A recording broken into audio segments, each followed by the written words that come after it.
Assalamualaikum warahmatullahi wabarakatuh. Bismillahirrahmanirrahim.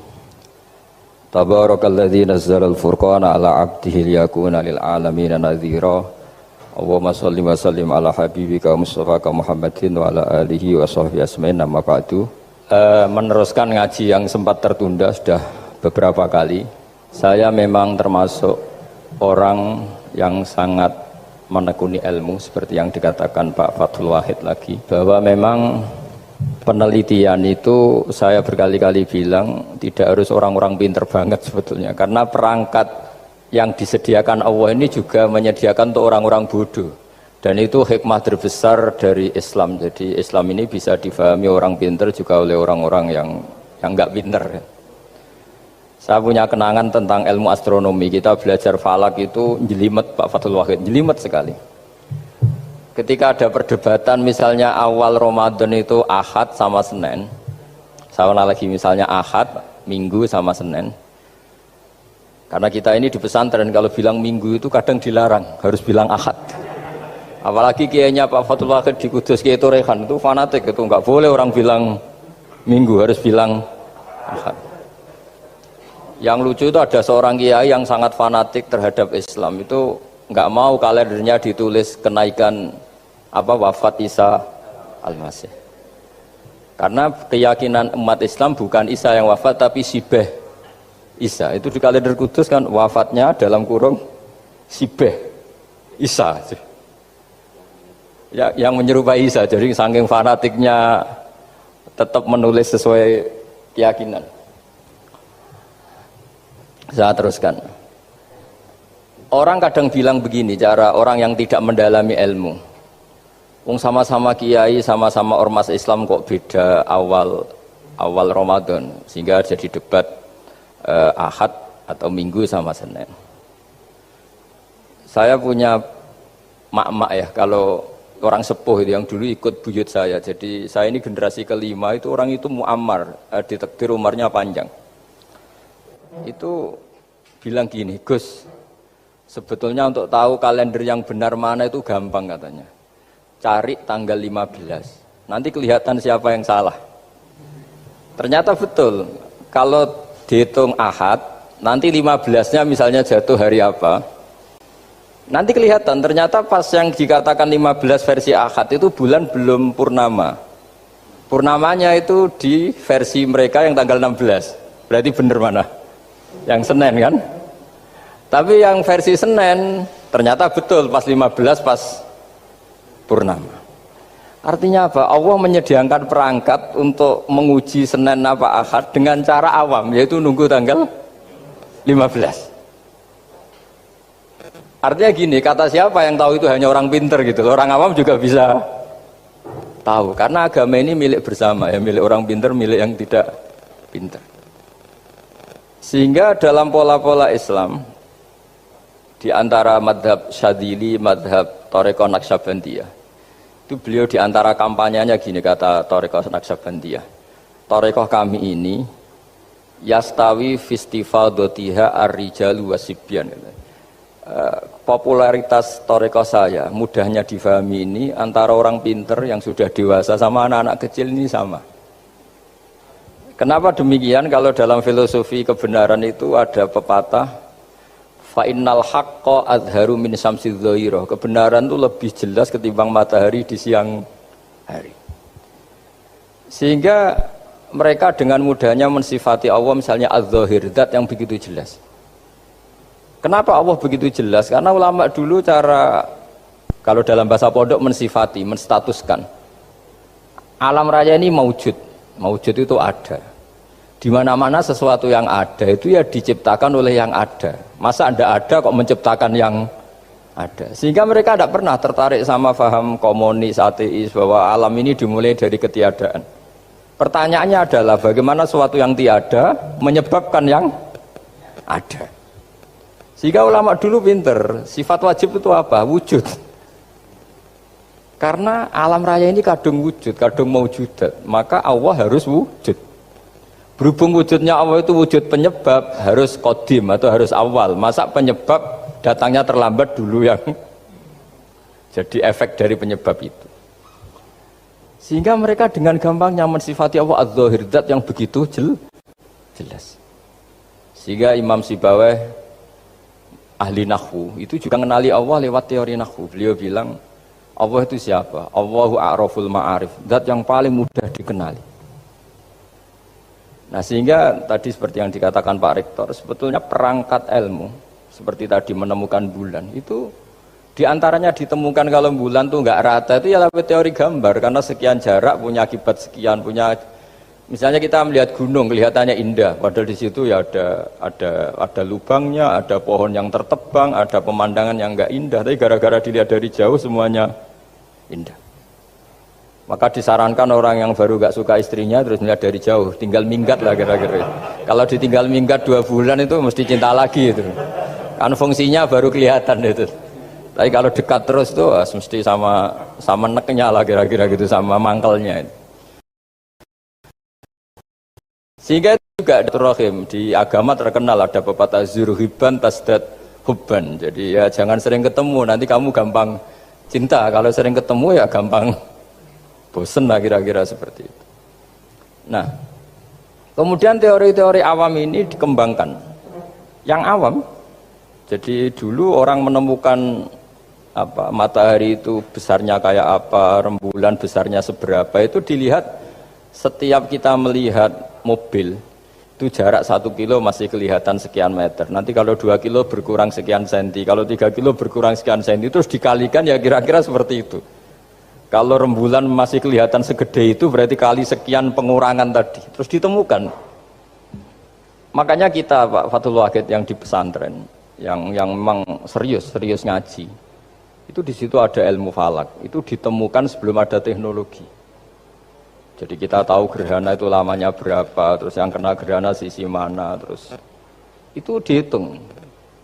Karena dari dulu sains ilmu itu di atas teknologi. Jadi kalau keyakinan kita di pesantren, teknologi itu hanya menyumbang nggak sampai 30%. Jadi orang bisa menemukan pesawat misalnya itu karena melempar batu, kalau masih ada tekanan batu itu tidak akan jatuh. Padahal batu itu tidak ada mesinnya, asal ada tekanan dia tidak jatuh. Terus dihitung kecepatan berapa yang menjamin sesuatu itu tidak jatuh. Hanya ditemukan pesawat, meskipun mau landing harus tetap banter, karena kalau tidak banter jatuh.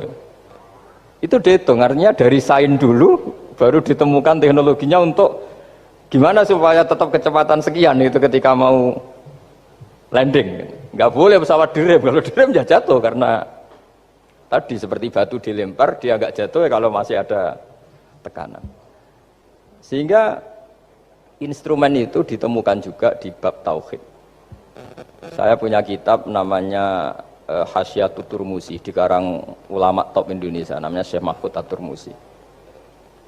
Itu beliau cerita Imam Al-Amudi itu ulama top, tapi dia itu unik, tiap ngajar santrinya itu ngajar matematika, ngajar ilmu eksak. Terus ditanya, sampai muridnya itu ragu, ini guruku masuk surga enggak, ini kiai kok hanya ngajar matematika. Ya kira-kira ngajar, ya seperti mahasiswa jenengan kan, ini rektor masuk surga enggak, ngomong teknik terus gitu loh.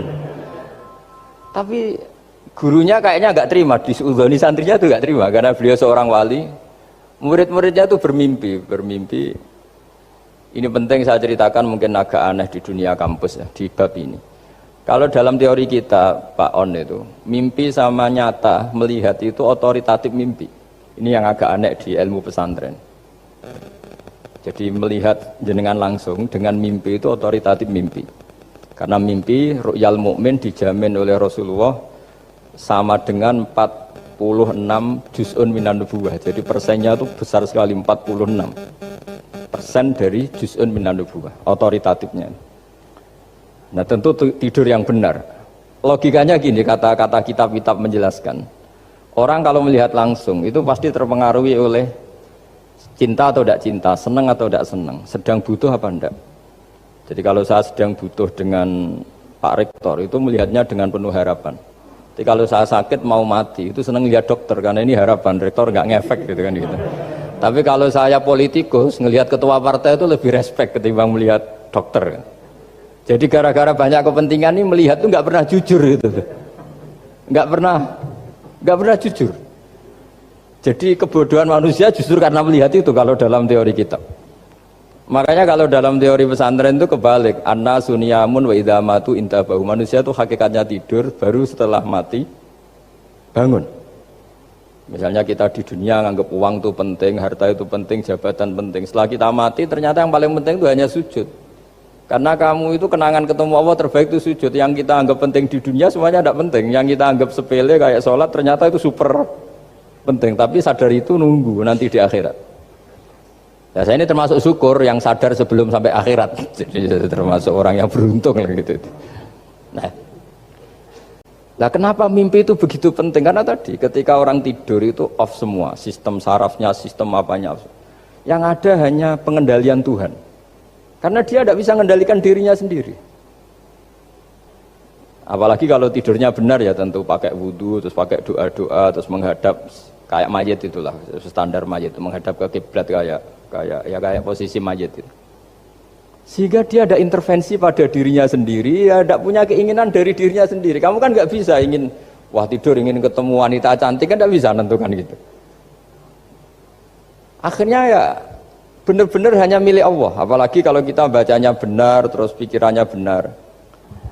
Makanya uniknya dalam Islam adalah doa mau tidur dengan wiridan setelah sholat itu ajarannya Nabi banyak mau tidur. Wiridan subhanallah 33, alhamdulillah 33, Allahu akbar 33 dan disempurnakan seterusnya itu ijazah Nabi kepada Sayyidah Fatimah itu untuk mau apa? Tidur. Bismika wada'tu jambi wa bismika arfa'u, sampai doanya panjang. Allahumma aljatu zuhri ilaika, panjang sekali doa mau tidur. Saya yakin jenengan ndak hafal dan ndak paling ya bismika wada'tu jambi apa? Bismika Allahumma ahyawamu. Itu sebagian ustadz bilang itu doa ngaji katanya. Gitu. Ada seorang ustadz saking mangkelnya, ibu sudah baca doa ngaji? Belum, tak juarai. Bismika Allahumma ahya bismika wa'amu. Wah itu kan doa mau tidur Pak Ustadz. Iya biasanya kalau ngaji tidur. Jadi doa itu kalau itu doa mau. Akhirnya mimpi itu penting. Karena di situ manusia nggak punya nafsu, nggak punya keinginan, sehingga yang ada itu kata Nabi itu ada sittatun wa arba'una juz'an minan nubuwah. Sehingga dulu itu mimpi itu jadi sarana betul. Kita tahu kan cerita orang-orang dulu, Fir'aun itu kurang jahatnya, kurang kelirunya. Dia mimpi ada api dari Bani Israel yang membakar kerajaannya. Dan semua pentawilnya sepakat itu maksudnya Anda akan dihabisin kerajaan Anda oleh bayi dari Bani Israel. Begitu juga raja zaman Nabi Yusuf itu mimpi kalau ngalami ada 7 sapi yang gendut dimakan oleh 7 sapi yang kurus. Jadi mimpi itu sarana bahkan dari orang kafir. Karena ya tadi yang preman ya nggak ada premannya, yang soleh ya nggak ada solehnya, semua dikendalikan oleh Allah Ta'ala pas tidur. Sehingga tidur ini menurut agama lebih otoritatif asal dengan tidur yang benar. Jangan tidur sambil ngerokok terus terbangun karena ininya kena itu. Nah, cerita-cerita unik begini kalau tidak orang pesantren itu tidak tahu. Karena ini memang khas pembalikan satu fakta yang diyakini orang banyak. Sehingga ulama dulu itu cerita, ini saya teruskan. Imam Amudi itu akhirnya murid-muridnya mimpi. Mimpi di situ tanya, Pak Ustadz, Anda masuk surga enggak ketika hidupnya hanya nerangkan matematika? Oh iya, saya bahkan enggak sekedar di surga. Malaikat dikumpulin Allah untuk mendengarkan presentasi saya ngajar matematika. Jadi kata dia cerita, Allah bilang gini ke malaikat, hei para malaikatku, kenapa kamu iman sama saya? Ya karena saya melihat engkau ya Allah, melihat kekuasaan engkau. Tapi imannya orang ini itu melebihi iman kamu. Wah ya tidak bisa saya melihat engkau langsung, ini tidak melihat engkau langsung, kenapa begitu yakin seperti yakin kita? Oh iya. Terus Imam Amudi, silahkan ajari matematika. Imam Amudi mulai ngajari matematika. Terus beliau ngajari ya sederhana. Angka 2, 3 sampai ribuan sampai jutaan itu binisbat ilal wahid nisbatun wahidah, yaitu nisbatul far'i ilal asli. Hanya ngajar itu tok. Dunia ini apapun banyaknya variannya, apapun banyak makhluknya. Itu semuanya adalah nisbatul far'i ilal asli. Angka 2 ya cabangnya 1, 1 juta ya cabangnya 1, semua itu dimulai dari 1. Jadi di mana-mana hitungan itu dimulai dari 1. Dan 1 ini harus ada, yaitu Tuhan. Matematika akhirnya malaikat, wah keren juga maksudnya. Keren juga maksudnya. Akhirnya Allah bilang, dan itu didawuhkan juga oleh Rasulullah SAW, tuba liman amana bi walam yaroni. Yang hebat itu imannya orang yang enggak melihat saya. Makanya masyhur itu, malaikat ditanya Allah, siapa imannya yang paling kuat? Ya kita, karena melihat engkau langsung ya Allah. Para nabi. Terus tapi yang dari sekian pertanyaan itu jawab sama, yang paling ajaib adalah umat-umat Muhammad di akhir zaman, enggak menangi nabinya, juga enggak pernah lihat surga neraka, tapi iman sama saya. Dan mereka punya cara untuk imannya itu berkualitas sama dengan kamu para malaikat. Ya diantaranya dengan cara logika tadi yang saya utarakan tadi. Am khuliqu min ghairi syai'in am humul khaliqun. Kalau alam raya ini wujud, maka penyebabnya harus sesuatu yang wujud. Masa sesuatu yang enggak wujud menyebabkan yang wujud. Kalau angka 10 ada, 1 juta ada, pasti dimulai angka 1. Makanya nisbatus naini wal arba'ah ila ma la nihayata laha, itu semuanya nisbatul far'i ilal asli. Semua angka berapapun jumlahnya itu binisbat ilal wahid adalah nisbatul far'i ilal asli. Itu cara-cara, makanya tadi kajian ilmu itu tidak ada habis-habis. Makanya perasaan saya itu kemungkinan orang Islam jadi ateis itu kecil, Pak Fathul Wahid. Saya punya kitab, ini saya ulang lagi, kitab calon wali. Kenapa saya sering cerita wali? Kalau di kampus itu kan orang inginnya ya jadi dekan, jadi rektor, atau jadi menteri lah kira-kira gitu. Kalau di pesantren orang itu cita-citanya satu, ingin jadi wali. Ya supaya majelis ini barokah, saya tidak perlu cerita dunia kampus. Kalau cerita kan corong jongu ya segoro lah. Bongso keinginan gitu kan tidak selera saya, juga ada dunia saya. Supaya sampean dapat ilmu ya saya cerita dunia.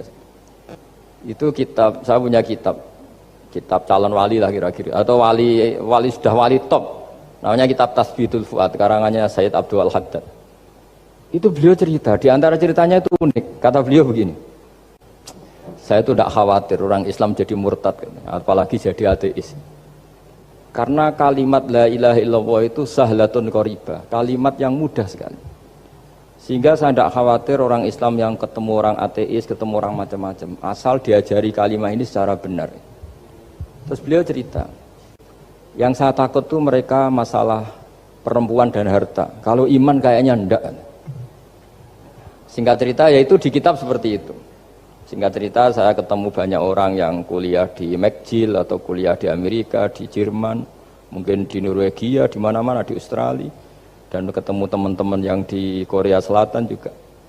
Mereka itu orang kebanyakan yang nyuwun sewu enggak keluarga kiai, tapi mereka enggak ada yang enggak tetap iman. Ketika saya tanya, kenapa Anda tetap iman? Padahal ada beberapa negara yang lebih stabil, lebih makmur dibanding negara yang mengklaim sebagai negara Islam. Itu cara berpikir ya sederhana. Enggak lah Gus, kayaknya kok Tuhan kok ada tanggal lahirnya? Enggak lah, kayaknya yang namanya Tuhan tuh ya awal lah. Masa pencipta langit bumi dituhani orang yang lahirnya di bumi, kayak enggak lah kayaknya. Jadi ya berpikir sederhana. Padahal ya kurang ajarnya Masya Allah. Anak ini ya dugem ya macam-macam, tapi kalau ditanya disuruh yang lain enggak mau dia. Enggak lah, kayak yang benar tetap Islam. Karena kalimat ini, yaitu tadi eksistensi Tuhan, tadi eksistensi Allah itu, la ilaha illallah itu kalimatun sahlah, kalimatun qoribah, kalimah yang begitu mudah difahami. Kenapa mudah difahami? Misalnya kita ngaji, Tuhan itu siapa? Yang menciptakan langit dan bumi. Dengan misalnya perbandingan Tuhan itu siapa? Yang lahir di bumi tahun sekian. Enak mana cara kita menerima itu?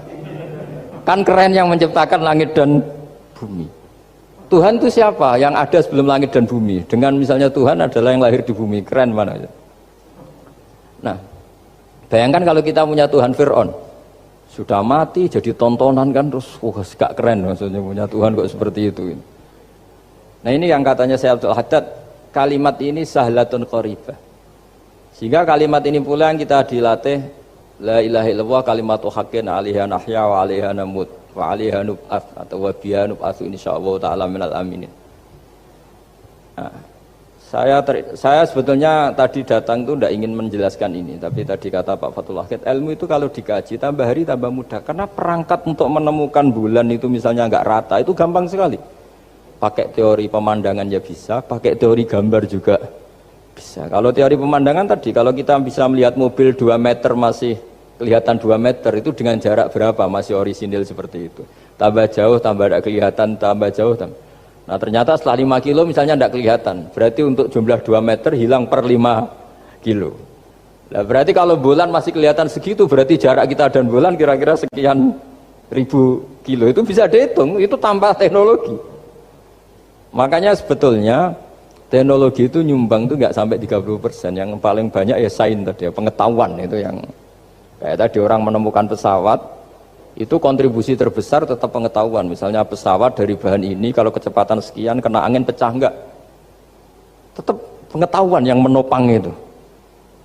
Teknologi kan paling mengantar supaya pesawat kecepatan sekian didorong mesin sekian dengan apa begitu. Nah pesantren seperti kita ya, saya ini dididik Mbah Mun, dididik bapak saya, buyut-buyut saya, kiai, itu sekali alim, yang alim betulan, itu ya alim betul. Ya karena memang yang repot nih yang agak-agak dukun itu ya ribet itu. Penting rambutnya gondrong, terus terkenal gak pernah mandi, terus nanti ada orang tertentu tertarik minta doa, ini yang ribet ini, susah ini sertifikasinya susah ini karena. Tapi kalau kita ini di pesantren yang coro sertifikasinya jelas. Jadi berani jadi Gus harus bisa baca Mu'in gitu, berani jadi Kiai harus bisa baca Wahab. Aturan mainnya jelas kalau di ini. Yang repot tuh yang sebagian itu aturan mainnya tidak jelas. Terus promosinya itu pernah datangi menteri loh, pernah datangi, wah ya ribet kalau ukuran keren tuh didatangi apa? Menteri atau pejabat. Saya teruskan ya, karena ilmu itu harus menyelamatkan kita sampai di depan Allah Subhanahu wa Ta'ala. Nah, ketika kita menyifati Allah itu az-zahir, zat yang begitu jelas. Itu kalau kita kan kok begitu jelas padahal nggak bisa dilihat, terus kita sendiri tidak pernah melihat. Tapi eksistensi Tuhan sebagai Tuhan, yaitu al-wajibil wujud, itu jelas sekali karena nggak mungkin suatu yang wujud diciptakan oleh yang tidak wujud. Kenapa harus awal? Masa pencipta datangnya terlambat? Terus juga harus Baqo itu abadi atau al-akhir kalau dalam bahasa Quran. Masa zat yang superior kemudian kalah sama yang diciptakan? Berarti nanti ada kekuatan besar yang mengalahkan Tuhan. Ya kan aneh, kekuatan ini dalam kendalinya kemudian Allah kalah kan tidak mungkin. Makanya disebut al-akhir. Allah pasti tidak ada yang mengalahkan. Terus diantaranya lagi disebut qiyamuhu binafsihi. Kalau dalam bahasa Quran disebut al-qayyum, zat yang berdiri sendiri.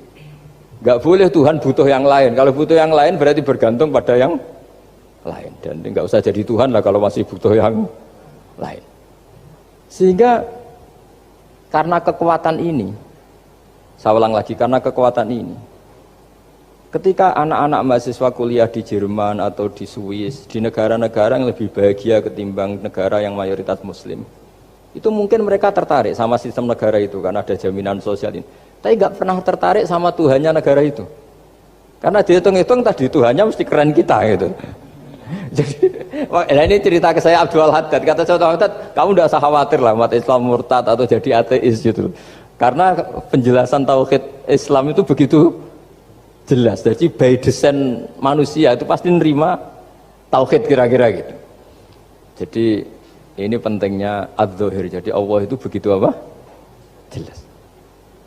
Tapi Allah juga mensifati dirinya al-batin. Nah, al-batin itu gak mudah dikenali. Kenapa? Karena tubuh kita desainnya ini profan. Kita tidak sempurna, rusak sementara Allah tidak. Nah karena alasannya tubuh kita ini didesain untuk rusak, maka di surga itu keyakinan para ulama orang bisa melihat Allah karena desain tubuhnya sudah dirubah dari desain profan menjadi keabadian, sehingga di sini terus ada kelayakan melihat. Itu pun tetap min ghairi kaifin walan hisorin, tetap ya bisa melihat, tapi corong Jawa itu keceluk melihat tapi tidak sampai faham. Karena bagaimanapun Allah itu la tudrikul absar wa huwa yudrikul absar. Bagaimanapun Allah itu laisa syai'un, tidak ada padanannya. Jadi makanya Allah punya sisi adz-dzahir, bisa dikenali sekali. Kenapa? Ya tadi nisbatus naini wal arba'ah ila ma la nihayatalaha itu nisbatul far'i ilal asli. Saya punya kitab Pak Fathul Wahid, diajar Mbah Mun dulu, kitab Al-Husunul Hamidiyah. Itu yang ngarang itu ya kayak kelihatan ngawur, tapi ngawurnya orang alim. Jadi di situ ada gambar, gambarnya itu nggak jelas. Mungkin pengarangnya juga nggak bisa gambar kayaknya. Wah bulat, benang bulat ada, gambar gunung ada, gambar yang tambah ngawur ya banyak sekali. Gambarnya itu nggak ada yang jelas. Tapi dari nggak jelas itu beliau bilang gini, gambar yang bulat ini, yang nggak jelas ini, tetap kamu punya rumus kan? Itu dimulai dari satu titik. Mau gambar gedung tingkat 5, mau gambar hutan ada harimaunya, tetap dimulai dari satu titik. Ya alam raya ya seperti itu, mau ada Mars, cek mau ada Jupiter, kayak tetap dimulai dari situ titik. Nah ini namanya nuqtatul wujud, titik kewujudan, yaitu Allah Subhanahu wa ta'ala. Sehingga ketika kita ngaji, ketika di pesantren dulu, penjelasannya adalah Al-Quran maknanya dipadatkan di Fatihah, Fatihah dipadatkan di Bismillah, katanya Bismillah dipadatkan di titiknya ba. Nah titik ba ini dianggap titik awal wujud, bi kana makana wa bi yakunu ma yakun. Kira-kira Allah mentitahkan karena saya semuanya yang ada, dan karena saya yang mau ada bisa saya adakan. Nah, itu sirinya lah. Jadi menerangkan tauhid itu pakai gambar.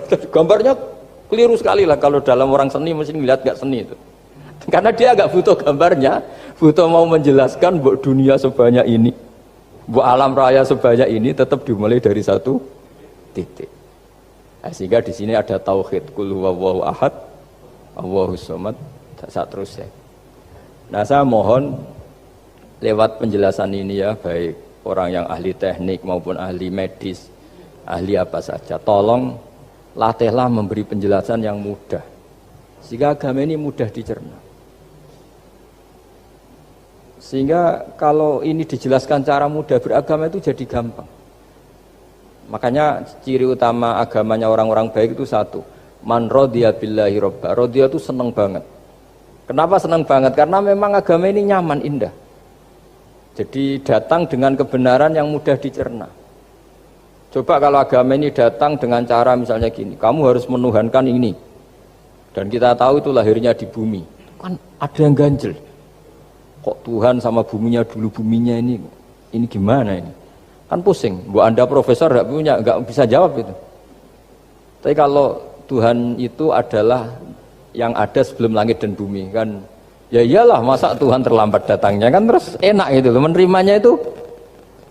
Makanya diantara kekalahan Fir'aun berdebat, ya Nabi Musa ya Nabi lah, juga proses ya. Nabi Musa ketika ditanya Fir'aun, wa ma rabbul alamin, Tuhan kamu itu siapa? Jawabnya Nabi Musa, rabbus samawati wal ardi, yang menuhani langit dan bumi. Itu Fir'aun masih bisa ngeles. Saya jalan-jalan kemana-mana, yang dituhankan saya, berarti yang Tuhan ya saya dong. Ma'alim tulakum min ilahin apa? Ghairi, kata Fir'aun. Soal Tuhan kamu di langit, begini kata Fir'aun. Haman dipanggil, Haman bikinkan piramida yang paling tinggi, saya ingin melihat Tuhannya Musa. Musa bingung kan? Padahal kalau naik piramida nanti Fir'aun pun tidak bisa melihat Allah kan? Wong yang Nabi yang kiai aja gak bisa melihat, apalagi Fir'aun. Padahal celakanya ketika dia tidak melihat Allah, dia akan mengatakan Allah itu tidak ada, ribet kan? Itu penjelasan tentang Tuhan ini sebetulnya sudah absolut lah. Rabbus samawati wal ardi, Tuhannya langit dan bumi. Tapi itu gak ngefek, di perdebatan gak ngefek. Yang ngefek adalah ketika Musa bilang gini, Rabbukum wa rabbu abaikumul awwalin, sing nuhani buyutem. Wah kaget pengawal-pengawalnya langsung do iman meskipun secara siron, secara rahasia. Iya, nah, Quran pangeran berarti buyute ra di pangeran. Kan pangerane putune berarti buyute wah ribet kan? Ya kalau Fir'aun Tuhan, bapaknya tambah Tuhan kan, mbahnya, buyutnya. Akhirnya kata pengawal Fir'aun, geblek tenan Fir'aun. Artinya apa? Kadang argumentasi yang sudah benar, yaitu Tuhannya langit dan bumi kan ya benar lah. Tapi itu tidak ngefek di perdebatan, tidak ngefek. Yang ngefek adalah ketika Rabbukum wa rabbu abaikumul awwalin, yang nuhani nenek moyang kamu. Orang mulai mikir kalau Fir'aun itu Tuhan, lalu nenek moyangnya Tuhannya siapa? Jadi ini seninya, makanya diantara syarat Nabi, jadi Nabi itu sidik, amanat, tabligh, fatona. Fatona itu ada kecerdasan. Dulu Nabi ya sering dibully, jangan kira Nabi itu enggak sering dibully, sering juga Pak Rektor. Jadi ada unta itu kena kudis. Kudis itu ya jenis penyakit menular lah. Nabi dengan teori tawakalnya, Nabi itu punya dua teori, kadang pakai teori tawakalnya, kadang pakai teori preventif. Makanya Nabi pernah ngendikan kalau ada penyakit menular di situ, kamu jangan di situ. Itu pakai teori preventif. Tapi kadang Nabi pakai teori tawakal. Nabi menghentikan la adwa wala tiarut. Anda ada penyakit menular. Terus orang-orang yang ya usil lah kira-kira gitu. Ada unta kena kudis dijejerkan yang waras. Ternyata yang waras ikut kudisen lah, ikut sakit. Senang orang ini. Ya Rasulullah ini saya jejerkan ternyata yang enggak tertular jadi tertular. Padahal engkau bilang enggak ada penyakit menular. Nabi jawabnya lucu. Faman a'dal awwalah. Kalau yang pertama ini tertular siapa? Dia dikira Nabi itu kalah karena melihat unta yang kedua. Ternyata Nabi enggak, ketika dipanggil ya Rasulullah ini unta agak gudikan, tak jejerkan yang kudisen, ternyata ikut kudisen. Berarti penyakit itu menular. Tapi Nabi jawabannya faman a'dal awal. Lalu yang kena penyakit pertama tertular oleh siapa? Wah itu asli dari Allah. Ya maksud saya seperti itu kata.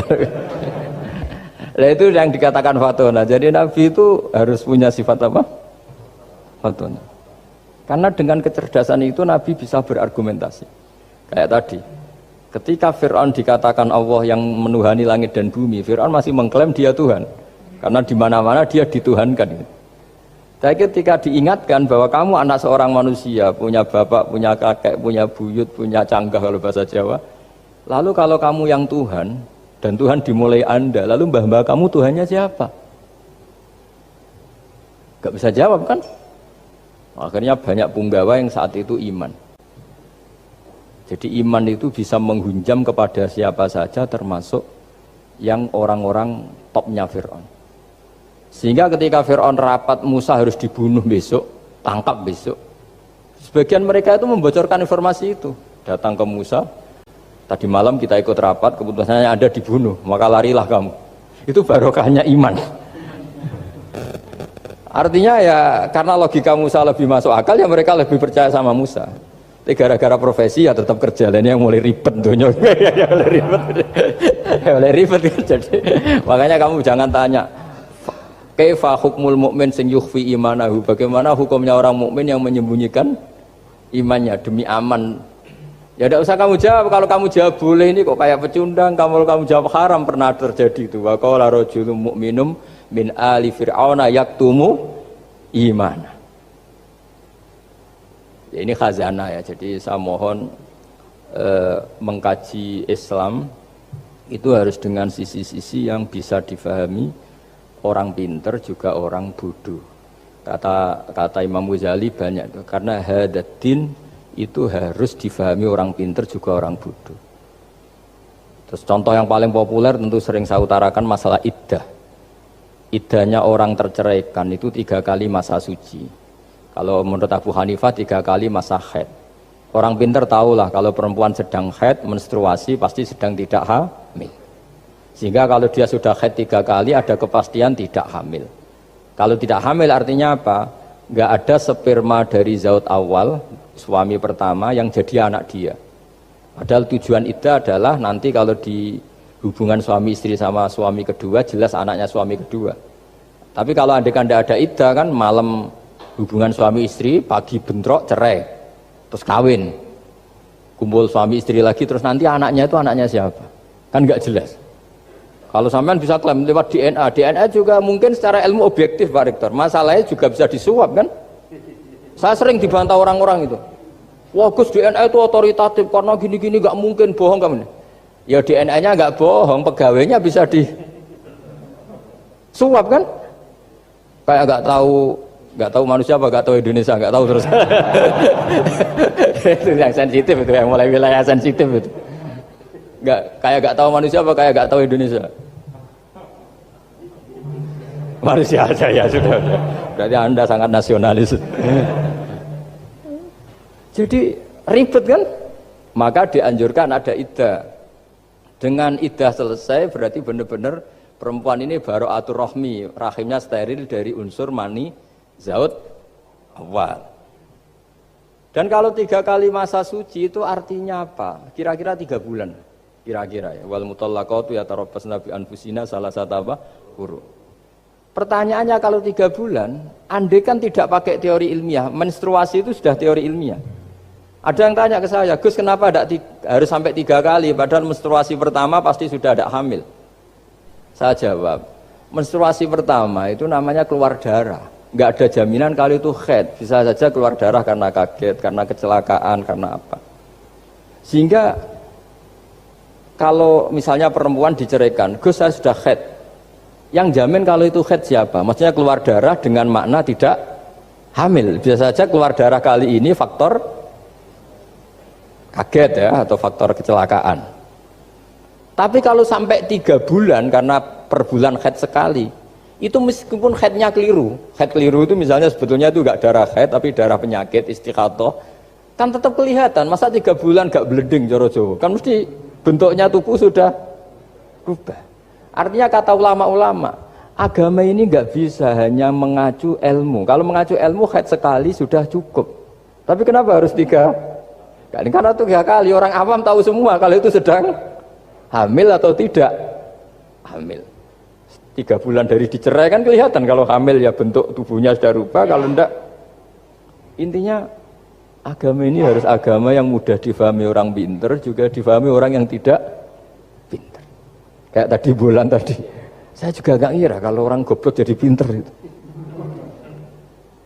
Jadi ini cerita ya, jadi supaya kita meskipun di lembaga kampus, di lembaga modern, jangan lupa tradisi-tradisi kebodohan ya diabadikan lah kira-kira itu, karena bodoh kadang ya penting.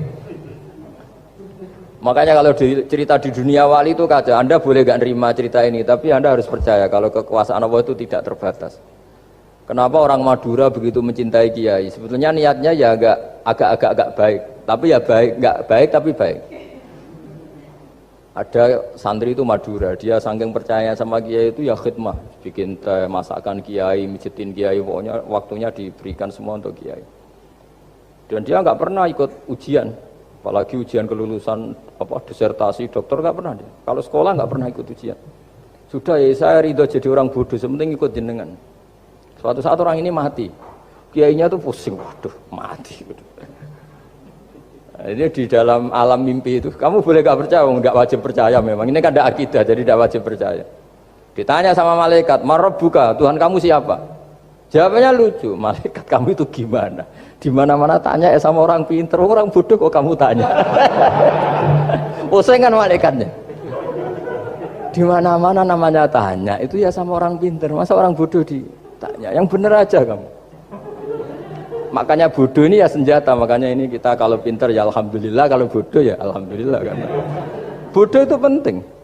Kalau negara ini tidak makmur, yang disalahkan mesti para rektor. Gunanya apa ada rektor kalau nggak solusi bagi bangsa ini? Orang bodoh pasti nggak disalahkan kan? Nanti kalau ada hisab, kenapa Indonesia carut marut? Yang dipanggil Allah itu menteri rektor, pasti itu. Apa kontribusi Anda sebagai orang pintar, sebagai profesor, sebagai orang bodoh aman? Santai, nggak kena panggilan kan? Karena Anda harus bertanggung jawab. Akhirnya terus malaikat tanya, lalu yang pintar siapa? Yang di atas itu, kiainya yang nalkin itu, yang di atas itu. Walhasil kiainya itu karena wali itu dengar. Ya lecung, bodoh kok terus nganti wis mati. bodoh kok kamu bawa sampai mati. Jadi kadang orang bodoh itu ya pinter tadi, malaikat tuh kamu tuh gimana? Di mana-mana tanya itu ya sama orang pinter. Orang bodoh kok kamu tanya?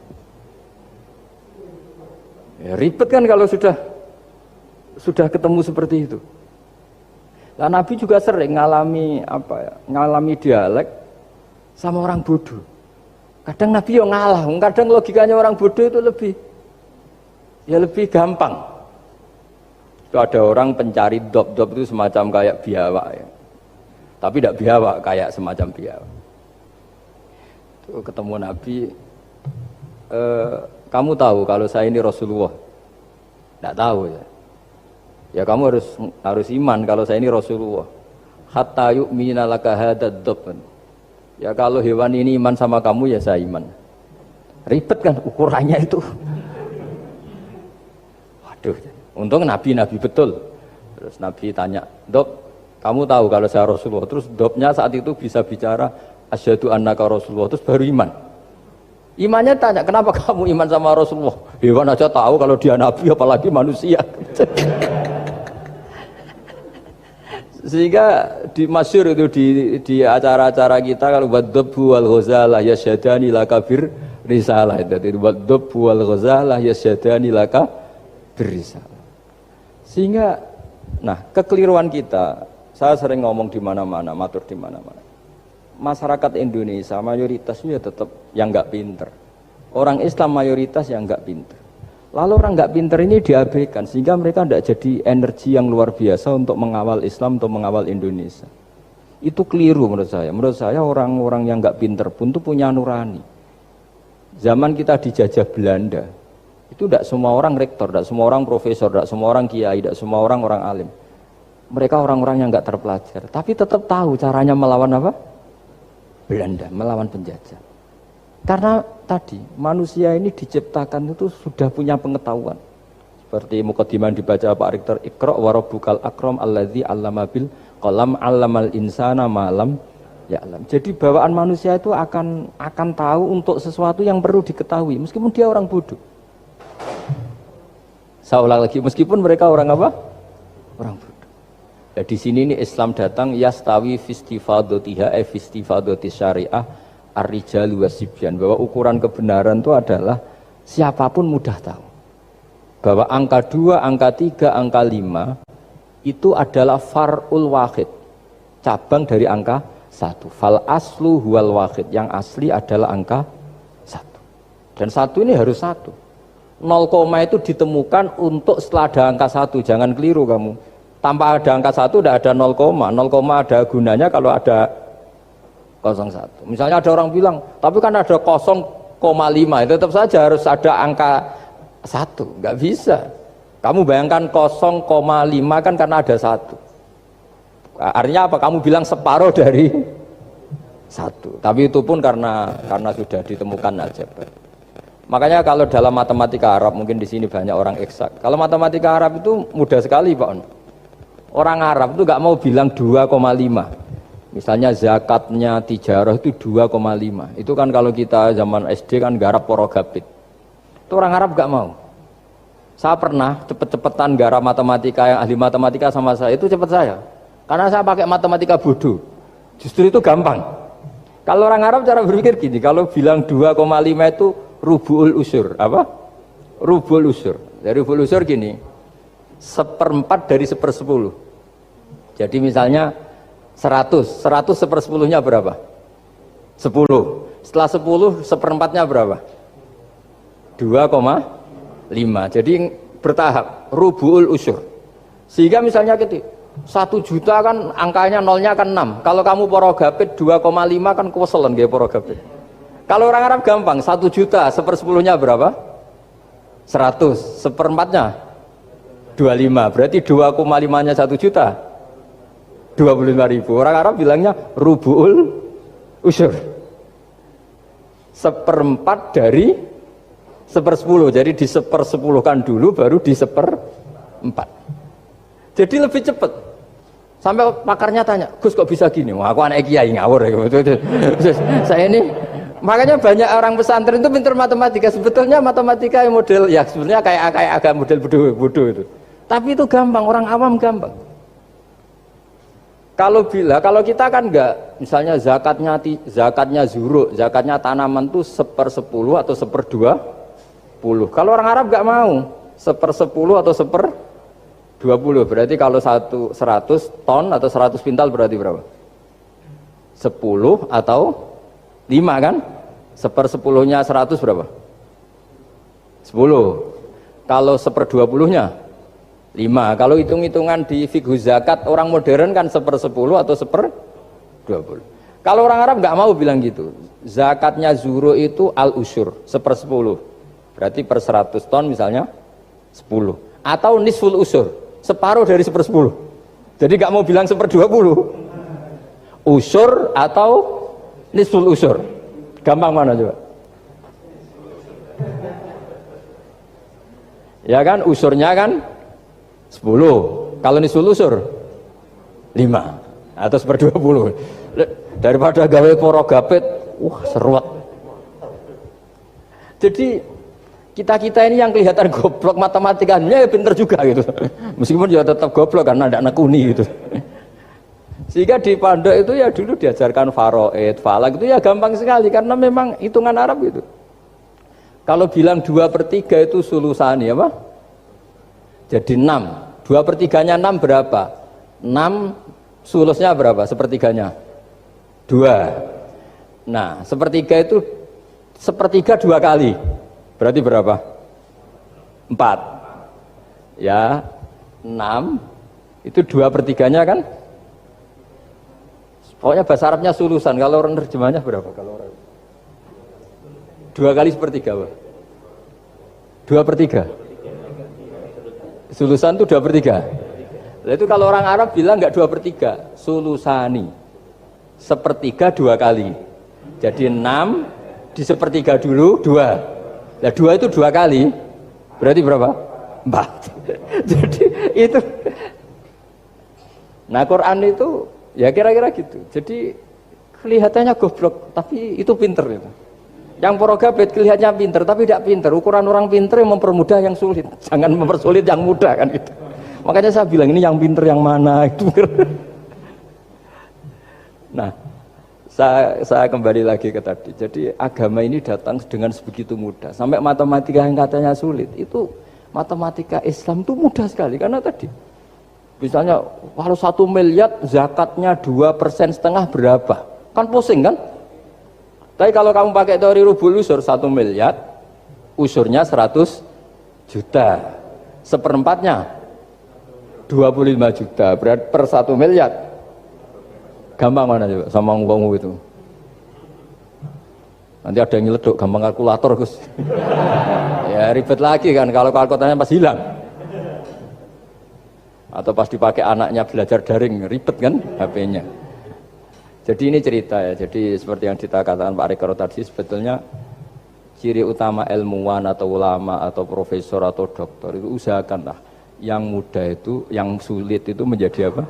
Mudah. Yuridu wa bikumul yusra wa la yuridu bikumul usra. Sehingga kata Imam Al-Amudi, dia menjadi wali besar itu justru karena belajar tauhid. Yang dari belajar matematika tadi, dari matematika dia tahu bahwa angka berapapun jumlahnya itu binisbat ilal wahid, itu semuanya nisbatul far'i ilal asli. Semua itu cabang dari satu. Alam ini kayak apa besarnya, apa Mars ada Jupiter, tetap semuanya nisbatnya ke Allah adalah nisbatul far'i ilal asli. Semua itu diciptakan oleh pokok yang satu, yaitu Allah Subhanahu wa taala. Falamma ta'antu fi thamani asyrata wa sannaftu kitab qadaya sahaba wa tabi'in. Terus sannaftu tarikh fil Madinah inda qabrin Nabi sallallahu alaihi wasallam wa kuntu aktubuhu fil layalil mukmirah. Terus beliau saking kepingine tabarruk mbek Rasulullah niku setiap ngarang niku momentumnya nyari supaya dekat Rasulullah sallallahu alaihi wasallam. Terus ketika harus ngerasani orang, jadi kadang ngerasani wong ya penting. Karena ilmu itu harus dikontrol, nggak boleh semua orang bilang qala Rasulullah sallallahu alaihi wasallam, bisa hoax, bisa mencatut, bisa menjual. Nak muni kultu kan gak mandi, menurut saya kan gak mandi. Tapi kalau menurut Rasulullah sallallahu alaihi wasallam kan mandi. Jadi potensi pencatut itu banyak.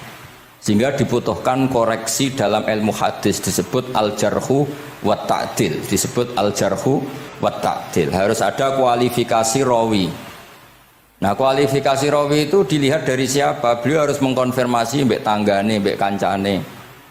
Kadang ning jaba ketok sabar, ketok ramah, juli nak nang omah kerenge ra karuan. Nah, itu harus dikonfirmasi. Akhirnya singkat cerita Imam Bukhari itu dalam banyak hal kadang kedang ngrasani tiyang. Akhirnya diprotes. Jenengan niku kiai kok tukang ngrasani wong, kira-kira gitulah cara basa Jawa niku. Wong kiai kok ngrasani orang. Terus beliau ngendikan innama rawaina dzalika riwayatan walam naqulhu min indi anfusina. Semua itu terkonfirmasi karena tonggo-tonggone, konco-koncone bilang seperti itu, tapi tidak pendapat saya. Jadi gampangnya misalnya kulo di konco Zaid, jare konco-koncone nak utang ra tau nyaur gitu. Maka ini sudah saya diskualifikasi, tidak boleh jadi rawi hadis. Nak utang era nyaur gitu. Tapi maksudnya ra nyaur mampu. Nak ra mampu alhamdulillah dadi ra wajib. Mulane sampean nak kepengin diutang ora wajib bayar, ndonga kere sak kere-kerene. Lho niki ijazah nih. Niku dijamin langsung mboten apa? Wajib. Monggo nak kepengin jajal. Kobil tuh. Wah sembrono tenan guys. Monggo nak sing kepengin diutang mboten wajib napa? Nyaur niku kedah kere sak kere-kerene. Nganti mboten wajib napa? Nyaur. Mengke nggih mboten wajib haji, mboten wajib zakat. Statusnya langsung mustahik. Nggih monggo nak kepengin jajal.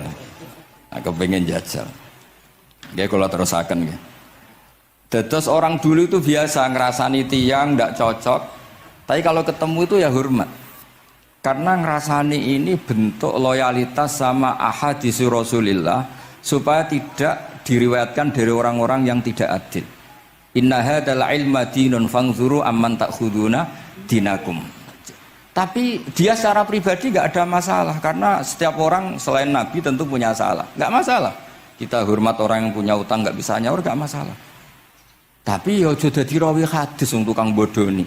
Nanti kalau ini kola Rasulullah sing utangi iku utange ra nyaur kok kola Rasulullah. Sing camah iku Kanjeng Nabi. Ya orang dulu itu bisa melakukan seperti itu bisa. Makanya ya ini agak unik. Ya jadi ini cerita-cerita sing dialami napa Imam Sinten Bukhari. Terus ketika beliau ada orang minta ngaji khusus karena merasa anaknya raja atau orang kaya atau sing donatur, itu duka. Beliau ngendikan la yasauni an akhussa bisama iqaman duna qaumin. Saya tidak bisa. Ini semuanya umatnya Nabi, kemudian saya hanya ngajar 1-2 orang hanya karena dia anak pejabat atau orang tertentu tidak bisa. Kalau kamu mau ngaji ikut ngaji umum. Terus jenengan ini misalnya so salam template teng kula 1 yuta. Gelem ra gelem ya ngaji umum. Gak salam template ya Allah, gak ngaji ya Allah. Sementing ojo terus pepeh bayar, ngajine khusus Gus. Ojo ono wong liya. Ben sing pinter kula tok umat Nabi liyane gioblok kabeh. Mboten purun, Imam Bukhari ngoten mboten purun. Dados la yasauni niki kula waca iki. Padahal niki anake raja. Anna Khalid bin Ahmad Khalifah Ibnu Thahir sa'alahu ayaqdura manzilahu fa yaqra at-tarikh ala auladi famtana min dzalik wa qala la yasauni an akhussa bis sama qauman duna qaumin. Jadi intinya niku Imam Bukhari akhirnya boten apa? Kersa. Lalu niki cerita keramat-keramatipun Imam Bukhari. Imam Bukhari niku selain kualifikasi hadis sesuai al-jarh wa ta'dil, niku setiap hadis niku disolati. Beliau adus sholat 2 rakaat memanfaatkan perangkat rohani. Jadi beliau kualifikatif ya al-jarh wa ta'dil ini rawi layak. Misalnya ada orang soleh khusyuk nang masjid terus. Biasanya problem wong soleh ora tau ngaji iki mboten purun. Iki soleh tok paling nang masjid pelarian. Niku kan kathah tiyang wiridan ning masjid takok kok betah ning masjid. Nek ning omah ono sing ngamuk ning ngene mboten. Malah pengurus-pengurus takmir masjid ya ali nak cerita kula niku sakniki kuwadah Gus, tiyang teng masjid itu suwi-suwi. Dadi mlayu ning masjid iku perkarane kudu ngising, ning omahe WC-ne elek ning masjid apik. Lho nu bar dhuwur turu, ditakoki takmir kok turu ning kene ning omah ra ono kipas angin ning kene ono kipas angin. Niki mboten suudzon, suul yakin kathah sing ngoten niku. Dadi ini mun sak dhuwure suudzon. Wong kula ra Imam Bukhari wae salah ra Allah. Engko njuk sepuro pengenan. Tapi itu cerita.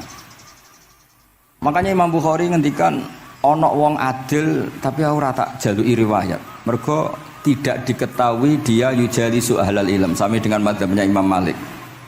Karena ilmu itu butuh dikonfrontasi, butuh misalnya Nabi ngendikan ini kok dohire tanafi mbek niki, daure kok ta'arud. Itu kalau ahlul ilmi ngerti duduk perkaranya. Karena itu ilmu itu. Begitu juga Imam Malik seperti itu. Nah, singkat cerita Imam Bukhari itu pede meriwayatkan hadis setelah banyak orang mimpi Rasulullah itu liwat ditututi Imam Bukhari. Iku fawwah ma akhta aqdamahu qadamai Rasulillah sallallahu alaihi wasallam. Terus delamaan yang pernah diinjek Rasulullah niku mautia aqdami Rasulillah sing nate diinjek qadami napa Rasulillah. Itu Imam Bukhari persis di situ. Akhirnya ulama tahu itu maknanya betapa persisnya beliau ketika meriwayatkan hadisnya Rasulullah sallallahu alaihi wasallam. Ada lagi orang mimpi niki teng kitab Fathul Bari. Imam Bukhari itu betul khirbah. Khirbah itu semacam peso kecil. Yazubbu anhu itu kalau ada orang melukai Nabi, dia yang bela-belain supaya orang itu tidak bisa melukai Nabi. Dan itu ditakwil oleh ulama bahwa beliau yang nanti akan mensortir al-ahadis al-maudu'ah, dibuang semua, enggak boleh dinisbatkan kepada Rasulullah sallallahu alaihi wasallam. Jadi kemana itu jasa-jasanipun Imam Bukhari. Terus ketika beliau mau kapundhut niki ben mboten kesuwen niki Gus Apang pun badhe nyanyi Gus. Apa nasid? Nasid itu terjemahannya nyanyi ku anak-anak. Nah kanggo jenengan terjemahannya nyanyi. Nah ya amang mboten terjemahannya tetap nasid. Sholawatan ya. Nah Gus Apang nyanyi ben tawadhu sederhana ya bahasane ora usah sok suci biasa wae. Dadi nak bin Muhammad bin Yahya ya Amang ini qasidah terjemahannya sholawat. Gus Apang wis nyanyi ngono wis gampang. Ngaji lagu. Insyaallah barokah tawadhu niku apik lah. Terus Imam Bukhari ketika mau kapundhut itu tertib sekali. Saya banyak membuktikan baik secara bacaan maupun nyata. Orang-orang soleh itu kalau mau kapundhut itu tertib. Mulane sampai nak kapundhut aja selonang-selonong. Nak mati ku sing tertib. Sing rapi lah, tertata. Kalau cerita sedikit. Bapak kula niku selawase niku tiap tahun nilai kula teng Jogja. Ibu mboten pernah memamitkan saya sama ketua tempat kerja kula. Niku bapak tidak tengken niku Jumadil Ula niku saya tak pamit nong mbek kancamu guru-gurumu kanca-kanca kowe mulai ngenteni aku. Terus bapak Recep kapundhut. Mbah Mun juga gitu, saya menyaksikan sendiri mau kapundhut itu uang dititipkan ke Subab. Iki aku nak balekno nak aku ora balik wis bagi dulur-dulurmu. Terus beliau di pesawat ngendikannya Gus Yasin. Tenan lho Sin aku tahlili. Ternyata di Mekah kapundhut. Itu contoh-contoh kapundhut yang tertib, beretika dan berperadaban. Nah Imam Ghazali luwih parah malih, parah kramate mboten parah masalah. Engko mbok potong dadi geger. Niku badhe kapundhut itu tuku kafan piyambak. Tuku kafan. Terus kanca-kanca sing perjalanan 3 hari karena dulu enggak ada pesawat. Ora ono WA. Niku diundang. Tolong dinongkas ning nggonku ya. Ketika beliau kapundhut itu orang yang perjalanan 3 hari nggak ada yang terlambat. Ditakoki kenapa kamu nggak terlambat? Saya sudah diundang 3 hari yang lalu. Nanti aku tuku kafan terus badan niku badhe subuh sholat terus piyambake cara Jawa nggih agak selonjor terus adike diceluk ali ya bil kafni aku jupukno kafanku. Terus diambung terus beliau ngendikan ala ridho fil intiqal ila malikil mulki pun kula ridho pindah teng alame jenengan Gusti maksudnya kapundhut. Ya terus kapundhut. Jadi adike ora ribet tuku kafan, ora ribet tuku. Saiki ya ana persiapan tapi gaya-gayaan untuk kuburane wis digawe. Terus gaya mergo larang kawasane iku elit. Niku mboten keramat niku sembrono niku. Lah Imam Bukhari nggih ngoten badhe kapundhut tuh wali-wali angkatan beliau ku dipeni. Desane piyambake jenenge Khortangka, napa bacane Khortanak mboten ngerti. Pokoke kawasan Uzbek karena itu ejaan Soviet.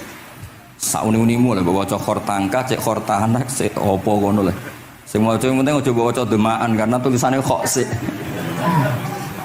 Niku wali-wali ngipi ketemu Rasulullah teng pagar desa, teng pojok, teng pintu gerbang. Wali-wali tanya, "Ya Rasulullah, kenapa engkau di sini?" antaziru Muhammad bin Ismail, aku ngenteni Muhammad bin Ismail. Apa tak jak bareng.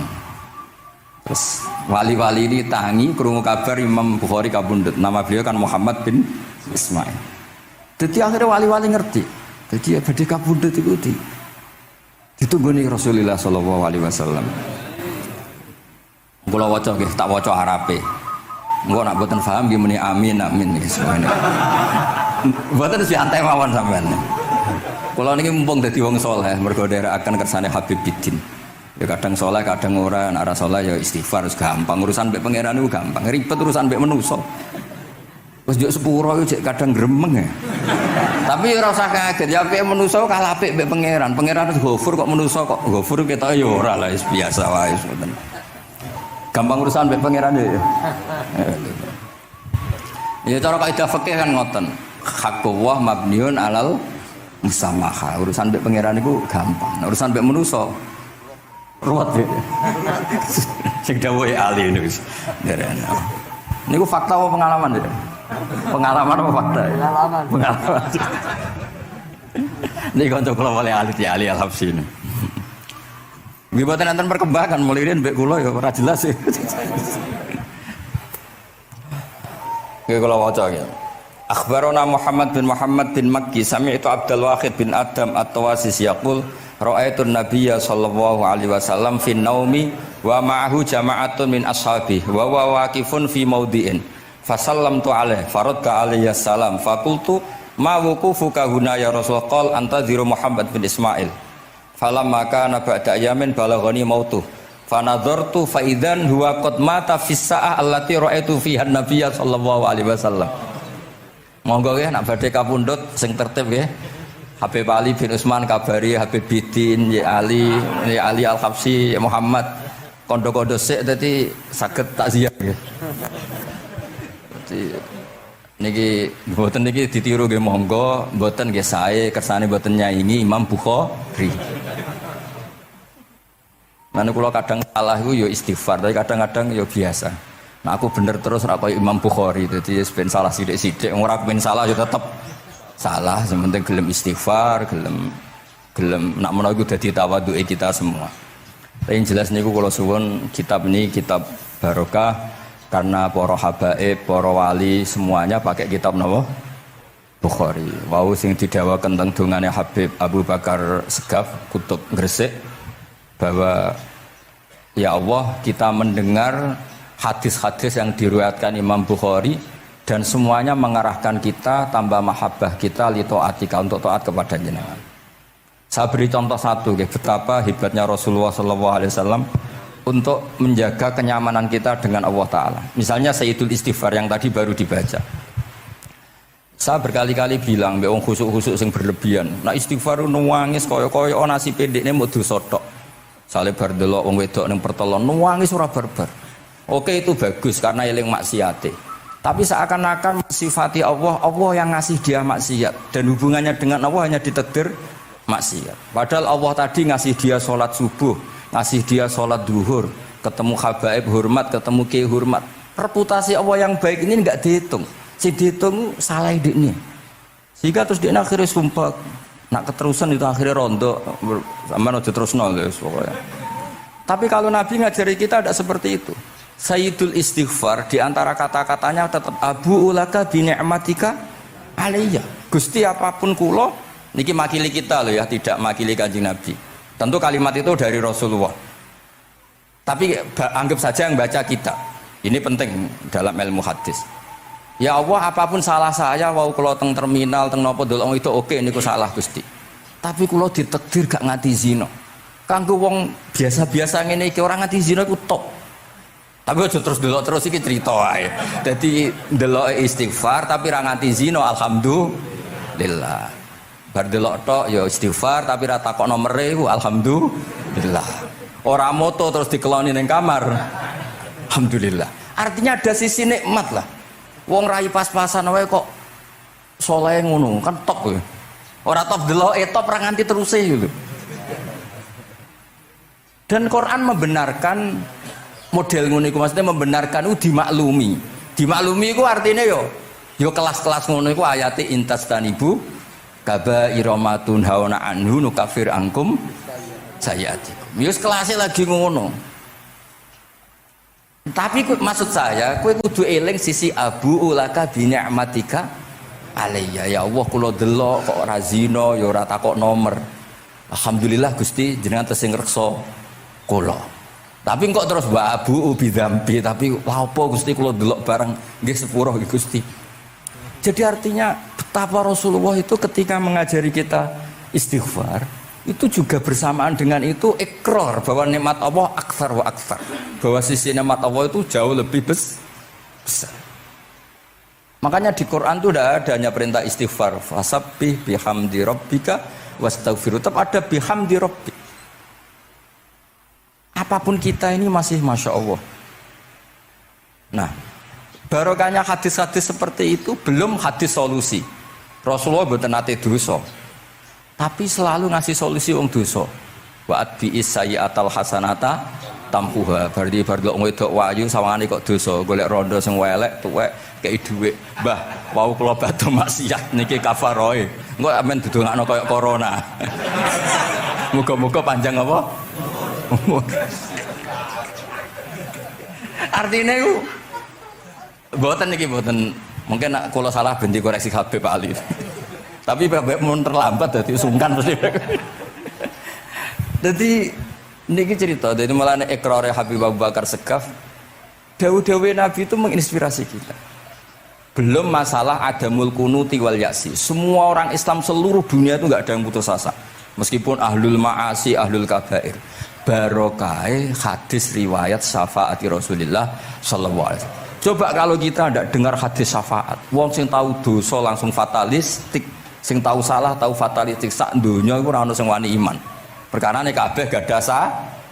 Tapi barokai syafaati Rasulullah sing diriwayatkan Al-Kutubus Sittah, sing diriwayatkan kitab-kitab sing muktabar. Akhirnya wong wani iman. Senajan to salah wani iman. Engko arep-arep syafaat Rasulullah sallallahu alaihi wasallam. Terus sing ra maca Bukhari soe tiap pidato sholawat salam kunjuk kanjeng Nabi Muhammad sallallahu alaihi wasallam. Engkang kita tenggo syafaate teng dina sing diarep-arep hubungane mbek Nabi dhewe jarang maca sholawat, sing penting nenggo syafaat. Wis ngono lah, sing penting ku ndadekno iman biwujudis syafaat. Wah niku terakhir tentang Isra Mi'raj. Ono kata-kata mungkin Gus Apang nyanyine mari sedilo mungkin. Nah, niki kitab Fathul Bari tentang Mi'raj niki kan tesih Isra Mi'raj. Dados nabi ku ya manusa, kadang-kadang ku ya rondok cara boleh dibahasakan ku rondok ra ikhlas. Dibahasano hasud kok kasaran ya ora pati ikhlas. Tapi ora ikhlase nabi niku barokah. Riyen kita tahu pertama wajib salat ku 50. Nabi Ibrahim di langit ke-6, kila 7. Kalau ora roh persise urutane, mergo riwayate beda-beda, semene 6 ana semene 7. Mengko ya ora roh dhewe, pokoke nek ora 6 ya 7. Coba bantah kula. Akhirnya Nabi Ibrahim jenenge capek. Apa mat diceluk wong pancen bae. Diken salat 50 rakaat. Mendel Nabi Ibrahim, ora biasa bantah. Bareng tok Nabi Musa bantah. Apa mat 50? Dekne asline bantah iku ora kok perkara piye, asline gak krana sak kita mboten. Rodok ngeprekno lah cara Jawa. Piye mat 50? Umatku sing gagah-gagah ra kuat temene umatem. Dadi asline iku yo ora sak kita. Mulane kula rapati utang jasa asline di bab ini karena asline iku terusane inna ummataka la tutiku dzalik. Umatmu ora kuat. Wong Bani Israil umatku sing gandengan gagah-gagah ra kuat temene umatmu. Padahal kita ya nyatane ra kuat tenan, tapi alhamdulillah. Singkat cerita terus rodok terjadi debat kecil. Kanjeng Nabi karena ahsanan nasi khalqau wa khuluqa. Nurut mawon. Matur yang pangeran Gusti khafif anni. Sampai pangeran disudo 5 berarti itu saya pinten? Matur nang Nabi Musa ijek abot 45. Jaluk ringanan neh. Sampai akhirnya ping 9. Ping 9 berarti 5 ping 9 kalong pinten? 45. Lah ini sakjane Nabi Musa sae. 5 lah cek njaluk neh keringanan. Ngaduk anak sido. Niku pun ra sidono wajib salat. Tapi pertanyaane lha apa ada Mi'raj jebule ra tuk apa kan ngoten. Itu jasanya Nabi Musa. Baru kayak protes niku 50 dadi pinten? Gangsal. Tapi itu sisi Nabi Musa. Tapi kalau niki cerita teng riwayat niki teng Fathul Bari kula waca mawon. Ketika Nabi Musa di langit ketiga atau keempat, ini kan dilangkai Kanjeng Nabi. Dilangkai itu nangis. Nangis itu nangis, ya nangis protes. Ditakoki wae malaikat Jibril, kenapa kayak nangis? Grutu itu gak adil guys. Cah wingi ngangkai makomku. Grutu wae. Akhirnya Kanjeng Nabi takok, niku sinten? Iku Musa. Nembe nopo? Ya nembe grutu. Sing digrutoni sinten? Pangeran. Lah terus pangeran gak piye-piye, gak wis biasa aja. Mboten niku lho mboten gawe-gawe. Nek ora percaya sampean waca dhewe kitabe. Kok eja sithik-sithik. Terus lah kena apa? Ya mergo sampean luwih enom tapi nglangkai makome, rada ora trimo. Marahe tabayun kan cara saiki tabayun dikonfirmasi.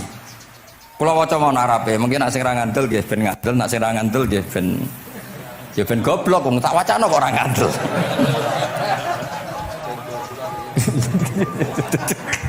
Dari ali. Kula waca mau narape, niki top tenan nih, wis romerat tenan nih.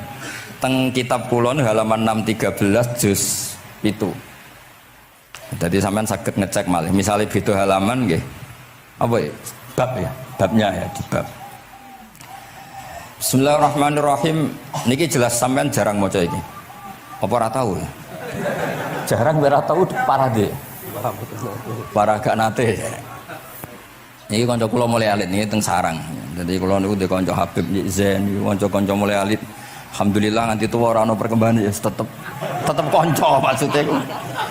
Ya sudah dadi kiai, nak masalah materi sudah tambah sugih ya.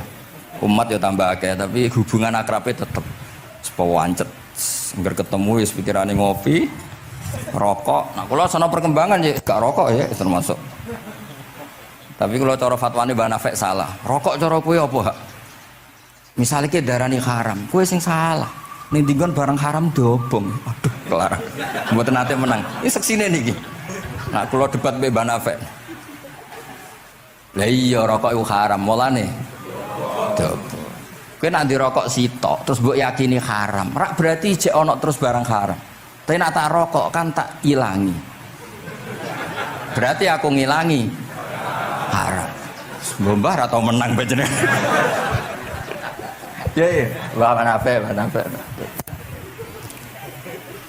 Nah, kula skala tuwa nurut mawon.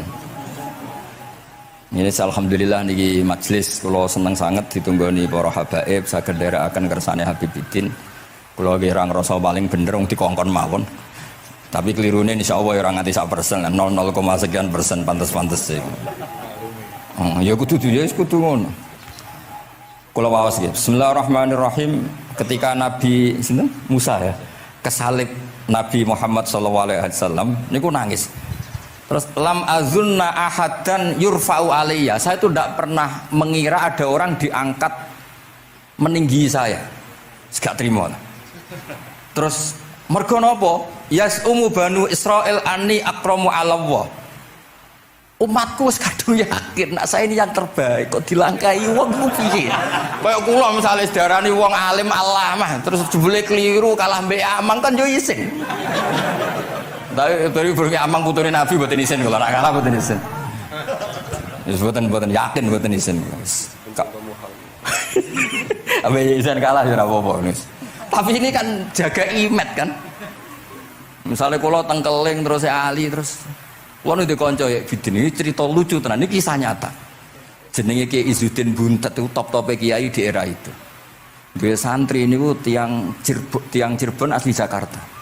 Jenenge Budi. Ini kanca niku tak sebut jenenge wong cerita lucu. Dia itu bangga dengan kiainya karena orang Jakarta. Iku mergo anggere kiai mbek Kiai Izzuddin niku nyucuk.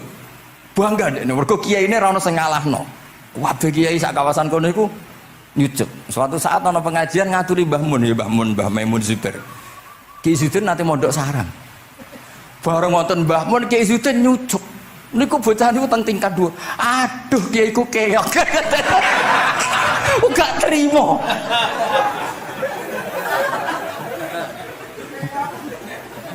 karena dia ngukur menang kalah ini pakai nyucuk.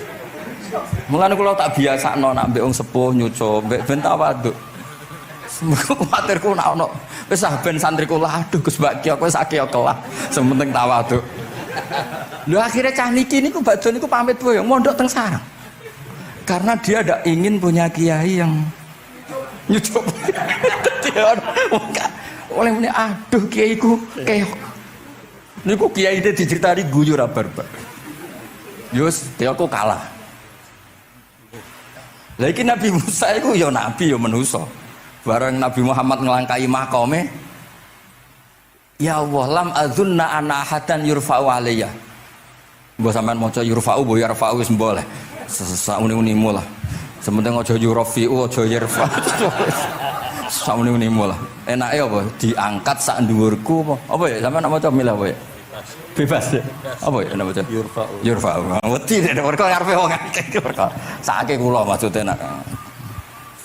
Akhirnya terus ditanya sama malaikat Jibril, kenapa kira-kira kan? Wahu yas'umu banu Israila anni akramu 'ala Allah wa hadza akramu 'ala Allah minni. Ini urusan nama umatku wis yakin saya ini nabi terbaik. Masalah kan ndoro image. Kaya wong elek pacaran terus kancane luwih ganteng kan ya mriyang kan. Mulane kabeh iku anggere pacaran mesti ngajak kancane sing luwih elek. Niku nak pengalaman semasalah kan kaya ustad nak ngiyai apa ngiyai ning desa-desa moh ngajak kancane sing luwih alim masalah ya golek penderek sing ora apa-apa lah kira-kira kula termasuk wong nyali ngaji ngajak ya amang medal ngalim kula termasuk kiai nyali mbon walau kana hadza wahda hana aliyya. Maksudnya nak aku kalah mbek Nabi Muhammad gak apa-apa lah secara pribadi aku kalah gak apa-apa oke. Pancen iki sing dipilih wah aku kalah gak apa-apa. Walakin ma'ahu ummatuhu wa hum afdhalul umam indallah. Lho nak antar ketua kalah aku ora masalah oke lah. Lho tekan sak umatku yo kalah dadi gak trimo. Dadi wong ra trimo iku yo oleh sithik-sithik tapi Nabi Musa wae ora trimo. Terus walakin ma'ahu ummatuhu wa hum afdhalul umam indallah. Jadi sampean-sampean iki itu orang yang digugat Nabi Musa. Monggo di Fatihai kersane mboten gugat. Jadi nak pas kalah mbek Nabi Muhammad itu mohon ikhlas sih, tapi bareng kalah mbek antar umat kalah niku gak trimo. Walakin ma'ahu ummatuhu wa hum afdhalul umam indallah. Lah niki sing lucu qala Jibril hadza Musa wa mayu atibu kanjeng Nabi tanglet wa mayu atibu terus sing digumami sapa sing digremi sapa qala yu'atibu rabbahu fika. Lho niki kula maca lho kok nak kurang marem tak seksine ya amang takon maca yu'atibu rabbahu fika qultu wa yarfa'u sautahu ala rabbi ning ngarepe pangeran ya wani papoh ngono gamane cara Jawa iku qala inna waha qad arafa lahu khiddatas pangeran biasa nak ngomong ya rada keras ngene dadi pangeran biasa maklumi. Wa fi riwayatin innahu ya'rifu dzalika minhu. Allah kenal banget. Ini jenis wong protes iku wis kenal banget. Terus nah niki terus mulai analisis ulama qala ulama lam yakun buka Musa hasadan ma'adzallah fa innal hasad fi dzalikal alam manzu'an ahadil mu'minin fa kaifa biman istafahu wa ta'ala. Bal kana asafan ala ma fatahu minal ajri alladzi yatarattab larfut. Ini kan analisis walhasil hakikatnya Nabi Musa mboten hasud tapi ya serapati siap kalah wae dan niku ya normal wae wong manusa. Dan semoga nak sampean ra siap kalah mbek kula nggih saged maos Bukhari, saged maos Fathul Bari. Nah, misalnya kepeksa ya eling salah ya aja eling bener. Tapi sampean kok nantang Qur'ane nak salah ditulis sita, nak bener ditulis 10. Mulane kalau nak salah ya kira-kira cek duwe 9 lah. Bagi 10 dikurangi pinten? Setunggal. Tapi mboten penting lah. Yang penting niki kula cerita, kula seneng mboten krana ngrasa paling bener mboten saged nderekaken kersane Habib Bidin, para habaib, para kiai. Kula posisi makmur diminta kula suwun niki nambahaken mahabbah kita teng Rasulullah sallallahu alaihi wasallam. Apalagi tadi saya minta ijazah Habib Bidin karena dapat ijazah dari Habib Salim bin Umar bin Muhammad Asgaf ijazah dari Habib Abu Bakar Segaf tentang doa Khatmul Bukhari, dan tadi doa yang luar biasa. Jadi saya pastikan bahwa kita seperti ini tuh barokahnya riwayat sahihah. Andaikan kita ngikuti riwayat misalnya murtakibul kabirah itu kafir, orang melakukan dosa itu kafir, kayak apa umat Islam akan habis, karena semuanya yang pernah salah akan merasa kafir dan merasa repot. Ini barokah ahaditsus syafa'ah, barokahnya ya pokoknya akhirnya semuanya punya harapan nanti ketemu Allah itu untuk syafaat. Barokah itu harapan, mereka tetap jaga iman, jaga kebaikan-kebaikannya, enak menowo, semua itu bisa menghapus kesalahan. Jadi agama ini selalu datang bawa solusi. Oke, semua manusia kulubani Adam khotoun, semua potensi salah. Al-insan mahalul khoto apa? Tapi Nabi ngasih solusinya. Wa'at bi'is sayyi'atal hasanata tamhuha. Atau kalau di Quran innal hasanat yudhibnas sayyi'at. Dan ini membantu kita, menguatkan kita. Bahkan ada beberapa riwayat yang mangqala lewat dakhalal jannah, terus macam-macam lah, wa in zana wa in sarqa macam. Bukan pernah kita tidak pernah mensyariatkan hal-hal yang buruk, pasti tidak pernah. Tapi jangan pula yang pernah buruk kemudian ditutup pintu tobatnya, tidak seperti itu agama. Pintu tobat tetap maftuh sampai matahari terbit dari barat. Terus niki kula maos teng kitab kula niki kersane niki seksine ben loro niki ya amang takkan maca-maca yes umu bani ben ya ben barokah. Iki mulai yes umu bani Israil. Yes umu bani Israil. Benar. Bismillahirrahmanirrahim. Qala Musa yaz'umu banu Israila anni akramu 'ala Allah wa hadha akramu 'ala Allah minni. Zada al-Umawi fi riwayatihi walau kana hadha wahdahu hana 'alayya walakin ma'ahu ummatuhu wa hum afdalul umami 'inda Allah. Wa fi riwayati Abi Ubaidah. Nah, terus ini yang faqala Jibril hadha Musa qultu wa man yu'atibu qala yu'atibu rabbahu fika qultu wa yarfa'u sawtahu 'ala rabbih qala inna Allah قال إن الله قد عرف له حدته. وفي حديث ابن مسعود عند الحارث وأبي يعلى والبزار وسمعت صوتا وتذمرا فسألت جبريل فقال هذا موسى قلت على من تذمره قال على ربه قلت على ربه قال إنه يعرف ذلك منه. Ini yang terakhir barokahnya kitab Bukhari juga kita maklumi ya, meskipun sifatnya hanya maklumi. Kalau ada orang satpam, macak satpam sholat, petugas SPBU ketika dengan seragam SPBU gini apa? Sholat. Meskipun kita yakin berpakaian ahsanil ahwal, kados jubah, amamah itu sunat, kita yakin seyakin-yakinnya. Tapi barokahnya Imam Bukhari, kemudian kita tahu bahwa komunitas kita pantasnya penjaga SPBU macak piye, penjaga Indomaret itu macak piye, satpam pantasnya macak piye. Terus ketika kalau sholat itu piye? Ini saya beri contoh. Bismillahirrahmanirrahim. Ini halaman 75 di bab sholat kitab Bukhari juz 1. Haddatsana Ahmad bin Yunus, haddatsana Asim bin Muhammad, haddatsani Waqid bin Muhammad an Muhammad bin Munkadir qol shalla Jabirun fi izarin qad aqadahu min qibali qafahu wa thiyabuhu mawdu'atun alal misjab. Qala lahu qailun tusalli fi izarin waqid qal innama sana'tu dzalikal yarani ahmaku misluk wa aina ma kana lahu saubani ala ahdi Rasulillah sallallahu alaihi wasallam. Jadi Jabir itu salat sarungan tok. Ora kelambenan, ora nganggo kethu, ora nganggo popo. Kak sarungan tok ditalekno gulune. Lah era tabiin wis salate wis resmi-resmi. Lho jenengan sahabat kok salat ngoten. Ben wong koyo kowe roh, nak salat ngene iki wis sah. Nah barokahnya itu kita ngerti auratul rajul itu kayak apa. Andai kan tidak ada peristiwa itu, maka pakaian yang dipakai Nabi dan sahabat dikira syarat sahnya salat. Sehingga semuanya harus seragam seperti itu. Tapi barokahnya pernah ada sholat seperti itu, kita tahu mana auratul rajul yang harus ditutup ketika sholat. Itu ya barokahnya riwayatnya Imam Bukhari.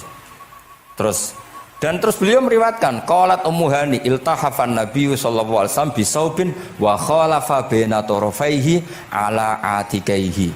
Terus ini ada riwayat lagi an Umar bin Abi Salamah annahu ra'a an-nabiyya yusolli fi thawbin wahid fi baiti Ummi Salamah qad alqa tarafaihi ala atikaihi.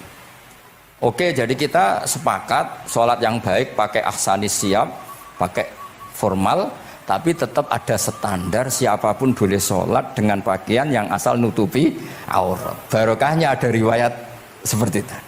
Lagi-lagi riwayat ini berkah sekali. Makanya kalau matur nuwun sangat dan sangat hormat adat-adat para habaib yang selalu khataman Bukhari, adat-adat kita yang selalu baca kitab-kitab madaih, kitab-kitab semuanya kita harus syukur, semuanya itu mengawal mazhab ahli sunnah wal jamaah. Dan saya baca seperti ini, kenapa saya bawa kitabnya biar yang punya kitab bisa nyari di kitab masing-masing, semoga hanya beda halaman, bukan saya punya Bukhari sampean punya kitab yang enggak Bukhari. Maksudnya tuh dua ini buku ini ngomong. Jadi jelas gitu. Terus adnal ahwal, misalnya pakaian minimal seperti itu penting. Supaya akhirnya ada orang satpam sholat pakai pakaian satpam ya tidak janggal, ada yang pegawai SPBU sholat gitu tidak janggal, karena sahabat Jabir ini pernah menunjukkan di depan umum sholat seperti itu supaya menunjukkan kadar aurat mana yang harus Andai kan tidak pernah ada peristiwa Jabir dan Rasulullah selalu sholat ala ahsanil ahwal, sahabat misalnya ala ahsanil ahwal, pasti seperti itu dikira syarat sah. Dan itu akhirnya umat masa pakai SPBU macak ngono, fatwa macak ngono, barang kiai teko sing kiai sing ndi wong macake padha kan yo ribet. Jadi kabeh iku berdasar napa ilmu. Jadi barokah dibaca seperti ini kan insyaallah barokah, matur nuwun sanget. Assalamualaikum.